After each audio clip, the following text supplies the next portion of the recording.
तर नमस्कार विद्यार्थी मित्रांनो, आज आपण एक्सरसाइज 2.1 मधील क्वेश्चन नंबर 2 पाहणार आहोत. तर पहा क्वेश्चन काय आहे, find the point on the curve y = √x - 3 where the tangent is perpendicular to the line 6x + 3y - 5. तर पहिल्यांदा आपल्याला इक्वेशन ऑफ कर्व दिलेलं आहे. इक्वेशन ऑफ कर्व काय आहे, y = √x - 3. तर सर्वात पहिल्यांदा आपण याला डिफरन्शिएट करून घेऊ. dy/dx अंडर रूटच्या टर्मचं डिफरन्शिएशन काय असते, 1/2 अंडर रूट जी टर्म आहे ती x - 3. आणि आता x - 3चं डिफरन्शिएशन येईल 1 नाही लागून हेच येईल, मग याला असंच राहू द्यायचं. इक्वेशन नंबर 1 द्या. आता आपल्याला काढायचं आहे स्लोप ऑफ टँजंट.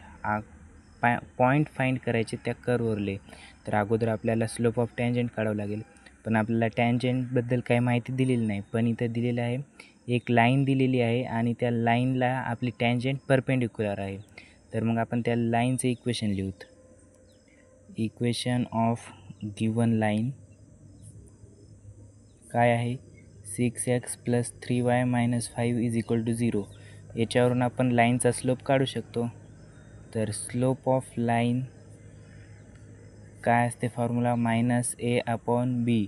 आता a म्हणजे x चा कोऑर्डिनेट आणि b म्हणजे y चा कोऑर्डिनेट असते. तर -x चा कोऑर्डिनेट a म्हणजे आहे 6 आणि b म्हणजे आहे 3. तर स्लोप ऑफ लाईन काय येईल, -2 येईल. आणि आपल्याला क्वेश्चनमध्ये काय दिलेलं आहे, line is perpendicular to tangent. म्हणजे आपली लाईन आहे ना, ती परपेंडिक्युलर आहे कशाला, टँजंटला. त्याच्यामुळं टँजंटचा स्लोप लाईनच्या स्लोपच्या त्याच्यामुळे आपल्या टँजंटचा स्लोप लाईनच्या स्लोपच्या इनवर्सचा निगेटिव्ह येईल. म्हणजे हे पहा, आता लाईनचा स्लोप काय, -2. तर टँजंटचा स्लोप काय येईल, स्लोप ऑफ टँजंट येईल -2चा इनवर्स करून त्याला मायनसचं साईन द्यायचं. म्हणजे -2चं इनवर्स होईल 1/2 आणि मायनसचं म्हणजे पहिलंच मायनस आहे तर हे प्लसच होईल. म्हणजे स्लोप ऑफ टँजंट काय आला, 1/2.